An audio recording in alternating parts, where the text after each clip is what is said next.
সীমান্তে পাকড়াও হাসিনা জামানার পুলিশ কর্তা। দুর্যোগের সুযোগে সীমান্ত পার আর ভারতে ঢুকতেই হাতে নাতে ধরে ফেলে বিএসএফ। আরো বিস্তারিত বলবে অনুপম রয়েছে। অনুপম, যে পুলিশ কর্তাকে বিএসএফ হাতে নাতে পাকড়াও করেছে, ধরতে পেরেছে, ঠিক কোন জায়গা থেকে ধরেছে এবং তাতে কোনো কি নথি পাওয়া গিয়েছে, কি জানতে পারছি?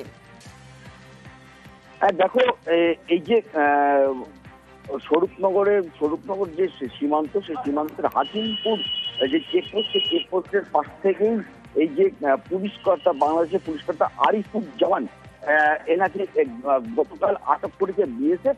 এবং বিএসএফ তারপরে স্বরূপনগর থানার গভীর রাতে স্বরূপনগর থানার পুলিশ রাতে দিয়েছে, যেটা শুধুমাত্র আমরা জানতে পেরেছি যে এই হাসিনা সরকারের আমলে ইনি বাংলাদেশের উচ্চপদস্থ একজন পুলিশ আধিকারিক ছিলেন।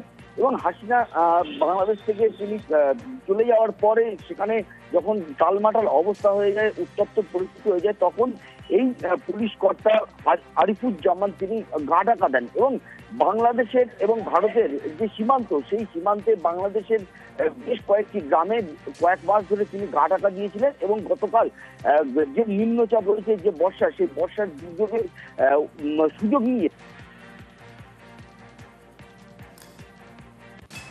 বেশ, সেই সুযোগ নেই ঢোকার চেষ্টা করেছিলেন। বেশ, একেবারে তারপরেই তাকে পাকড়াও করে বিএসএফ। বেশ, ধন্যবাদ।